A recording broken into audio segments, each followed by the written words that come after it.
नमस्कार, मी Neha. Deshonnati news bulletin मध्ये आपलं स्वागत आहे. जाणून घ्या आजच्या ठळक घडामोडी. आजची गर्दी पाहिली तर रावेर आणि जळगावचे दोन्ही उमेदवार बहुमताने निवडून येतील. राष्ट्रवादी काँग्रेस शरदचंद्र पवार गटाचे प्रदेशाध्यक्ष जयंत पाटील यांनी व्यक्त केला विश्वास. आपण जनधन अकाउंटच्या माध्यमातून करोडो लोकांचे अकाउंट तर खोलले, पण अकाउंटमध्ये पैसे नाहीत. आपण गॅस सिलेंडर तर दिले, पण सिलेंडरमध्ये गॅस नाही. तुम्ही म्हणता की मंगळसूत्र काँग्रेस हिसकावून घेतील, पण खरी परिस्थिती तर तुम्ही आणली आहे. माता भगिनी मंगळसूत्र गहाण ठेवून घर चालवत आहे, अशी परिस्थिती तुम्ही निर्माण केली आहे. शिवसेना ठाकरे गटाचे प्रवक्ते आनंद दुबे यांची मोदी सरकारवर टीका. आज देशामध्ये महिला सुरक्षित नाहीत. महागाई वाढलेली आहे, आदिवासीवरती अत्याचार होत आहे, बेरोजगारी वाढलेली आहे, फोडाफोडीचे राजकारण सुरू आहे. जीएसटीचे काय करायचे अशा शब्दात जितेंद्र आव्हाडांनी पंतप्रधान नरेंद्र मोदी यांच्यावर हल्लाबोल केला. जळगाव येथे महाविकास आघाडीच्या दोन्ही उमेदवारांचा अर्ज आज दाखल करण्यात आला. यावेळी जितेंद्र आव्हाड यांनी पत्रकारांशी संवाद साधला. महाराष्ट्राची कुलस्वामिनी आई तुळजाभवानीची धाकटी बहीण म्हणून प्रसिद्ध असलेल्या धाराशिव जिल्ह्यातील येरमाळा येथील येडेश्वरी देवीची आज चैत्र पौर्णिमेनिमित्त मोठी यात्रा असते.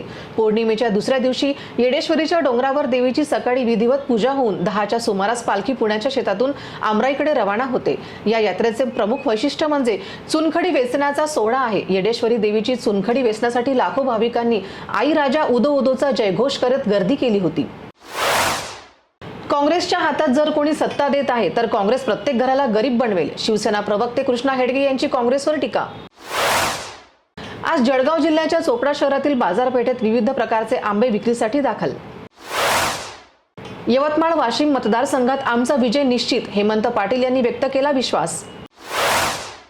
सोलापुरात राहुल गांधींच्या सभेत उन्हापासून वाचवण्यासाठी छत्रीचा आधार घेण्यात आला. सभेला येणाऱ्या प्रत्येकाला काँग्रेसकडून तिरंगी छत्री आणि पाणी बॉटल वाटण्यात आले. सोलापुरात आज 40ची पार तापमान.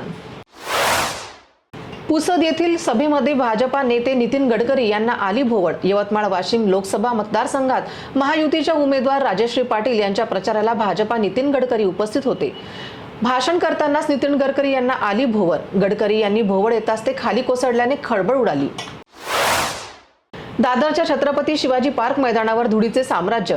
काम नाही तर मतदान नाही, नागरिकांचा पवित्रा.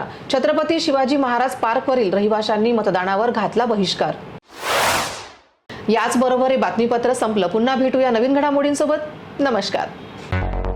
मुंबई, पुणे, नागपूर, मराठवाडा असो का विदर्भ, राजकीय, सामाजिक, शैक्षणिक क्षेत्र असो का क्रीडा, सर्वच घडामोडीचे विश्लेषण पाहायला विसरू नका. फक्त देशोन्नती न्यूजवर.